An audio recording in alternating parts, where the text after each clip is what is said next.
The train station was not busy that evening. A few passengers waited, each in their own silence. Lamps flickered on one by one, giving the place a dim golden glow. On the far bench sat a man in a dark suit. He had been there for a while, sitting upright, eyes fixed on nothing. His face looked serious, marked by years of weight he carried alone. Not far from him, a little girl stood with a small cloth bag held close to her chest. Her shoes were worn, her dress a little loose. She seemed too fragile for the cold air, yet she did not complain. She looked around as if searching for a place to rest. Finally, she walked slowly to the man's bench. Her voice was soft, almost trembling, but clear enough to reach him. "Can I sit here?" she asked. The man looked down, surprised. His eyes met hers, and something in her gaze made him pause before answering. The man adjusted his posture, moving slightly to one side. His silence lingered, but his action was enough. The girl sat down carefully, holding her bag close,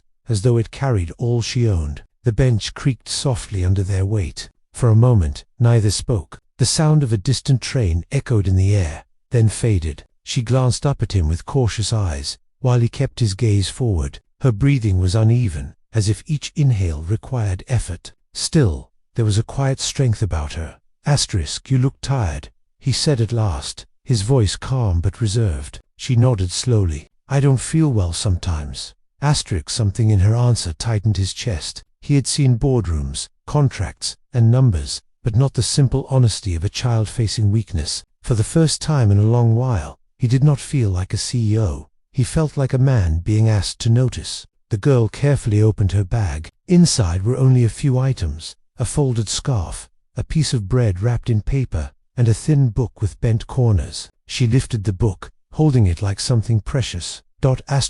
"This is my favorite," she said softly. Her voice carried pride, though faint. She placed the scarf over her lap and held the book close, her small fingers tracing its cover. The man glanced at the title but kept silent. He noticed the way she guarded it, as if the book was more than pages. Perhaps it was her escape. "Do you read a lot?" he asked after a pause. "When I can," she whispered. "It helps me forget I'm sick." Her words were simple, but they struck him deeply. He thought of his own children, gone too soon, and of the silence that had filled his home since. Watching her cradle the book, he realized how much strength could exist in small hands. Silence returned. The man clasped his hands together, lowering his gaze. The glow of the platform lamps cast faint shadows across his face, softening his stern features. Beside him, the girl leaned back against the bench. Her shoulders drooped, her eyelids heavy. She looked like she was fighting sleep, yet afraid to surrender to it. "You should rest," he said, his tone gentler this time. She smiled faintly. "If I sleep, I might miss my train." He studied her, noticing the weakness in her frame. Every word seemed to cost her effort, but she spoke without complaint. "Where are you going?" he asked quietly. She opened her eyes just enough to look at him. "To see my aunt. She's the only one left." The words lingered between them, stirring something in him. Family had been his loss, his greatest wound. Now here was a child holding on to the little she had left, and it humbled him. A sudden roar filled the station as a train sped past without stopping. The ground trembled, and a strong gust of wind swept through. The girl shut her eyes tight, clutching her bag. Her hair lifted with the current, strands brushing across her face. Without thinking, the man raised his arm slightly, shielding her from the force. She leaned closer to him for a brief moment, finding safety in his presence. When the noise faded, she opened her eyes again. "Thank you," she whispered.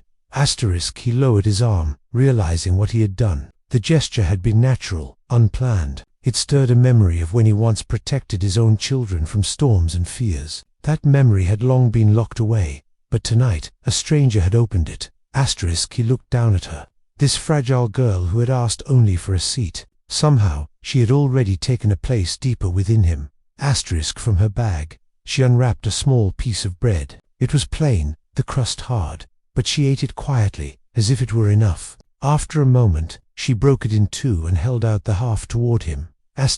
"You can have some," she said. The man looked at her, startled. His wristwatch gleamed under the lamplight, polished and costly. The contrast between them was striking, yet her gesture was simple and pure. Asterisk, he shook his head at first. No, it's yours. Asterisk, but she insisted, pushing the piece gently toward him. Please. Asterisk, he hesitated, then took it. The bread was dry, almost tasteless, but when he ate it, it carried weight. It was the first time in years that he had been offered something not out of duty, but kindness. Asterisk, she smiled faintly, satisfied that he had accepted. That smile warmed the cool air more than the lamps ever could.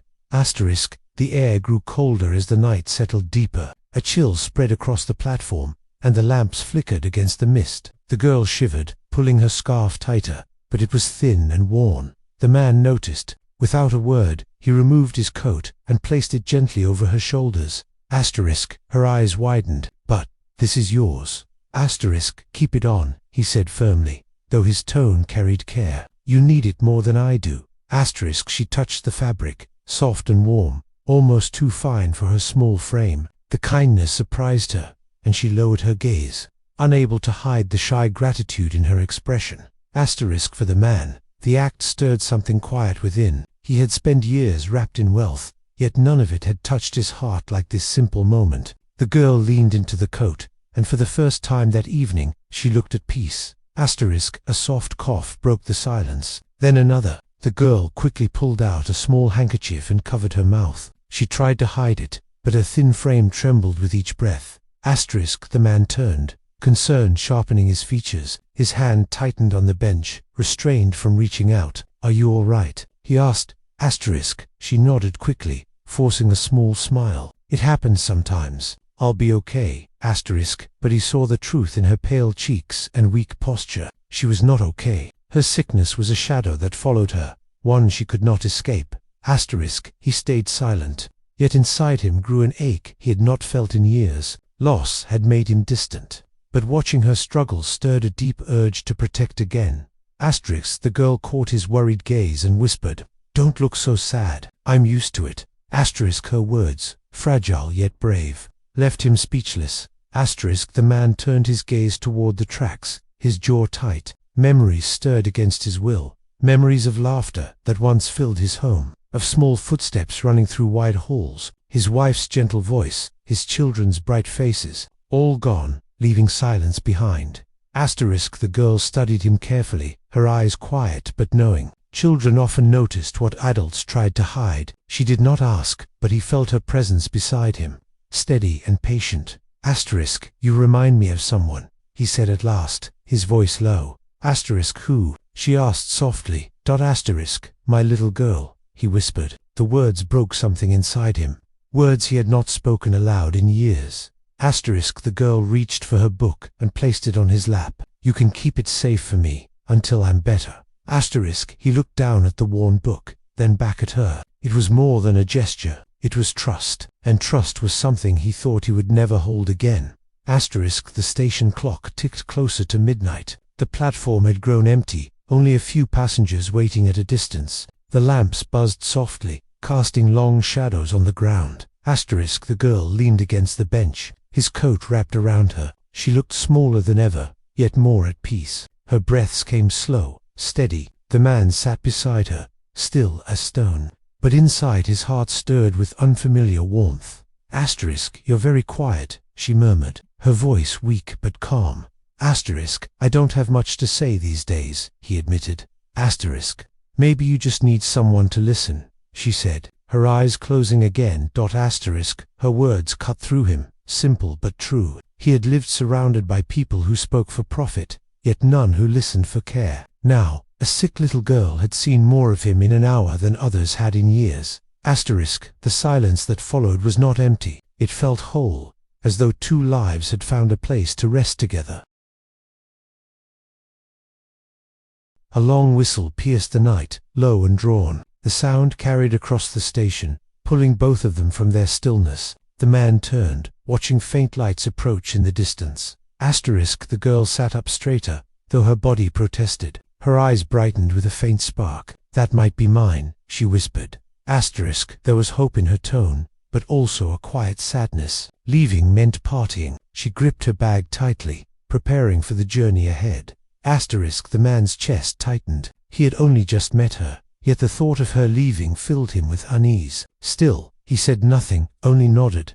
Asterisk, do you think she'd be happy to see me? The girl asked softly. Asterisk, he looked at her, his voice steady. I believe he'll be very glad. Asterisk, her thin lips curved into a small smile. She wanted to believe it. The whistle grew louder, wheels clattering closer. Time was moving again, pulling them toward a choice neither had expected to face tonight. Asterisk, the train arrived with a screech of brakes. Steam hissed, curling in white clouds across the platform. Doors opened with a heavy clang, and a few passengers stepped off.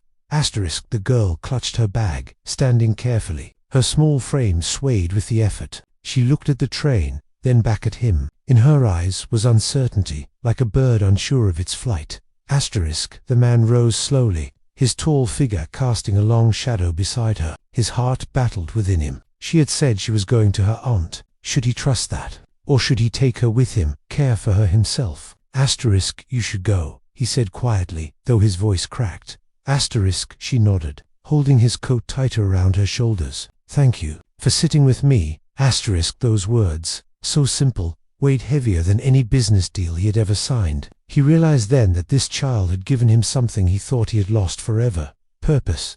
Asterisk, she took a slow step toward the train, then another. Her small shoes tapped against the platform. At the open door, she paused. Asterisk, the man stood a few paces back, his tall figure rigid, his eyes fixed on her. He had faced many partings in his life, but this one pierced him deeper. Asterisk, she turned her head and looked back. Her face was pale, her frame fragile, yet in her eyes shone trust. Trust in him, in the kindness he had shown, in the belief that the world still held people who cared. Asterisk, will I see you again? She asked softly. Asterisk, the question struck him still. He wanted to say yes, but truth weighed on him. He did not know. Asterisk, I hope so, he said, his voice quiet. Asterisk, she nodded once, a brave little nod, then stepped into the train. The doors closed with a sharp sound, sealing the space between them.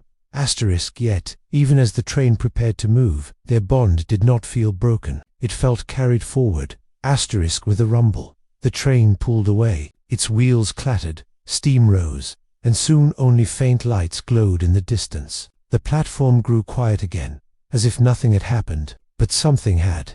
Asterisk, the man remained standing, the weight of silence pressing around him. In his hands lay the girl's worn book, its pages bent, its cover frayed. She had left it with him, a piece of herself entrusted to his care. Asterisk, he lowered himself back onto the bench, staring at it. For years, wealth had filled his life, yet none of it had given him what this book now held. It was not about paper and ink. It was about trust, about a bond formed in the stillness of a waiting station. Asterisk, he thought of her pale smile, her quiet bravery. He thought of how she faced sickness with more strength than he had faced loss. And for the first time in years, he felt the stir of something he thought was gone hope. Asterisk, by the time he left the station, the night had given way to dawn. The sky glowed faintly, soft streaks of orange spreading across the horizon. The air was cool, but not cold. Asterisk, he held the girl's book in his hand, carrying it as carefully as one might carry a fragile treasure. His steps were slow, but steady,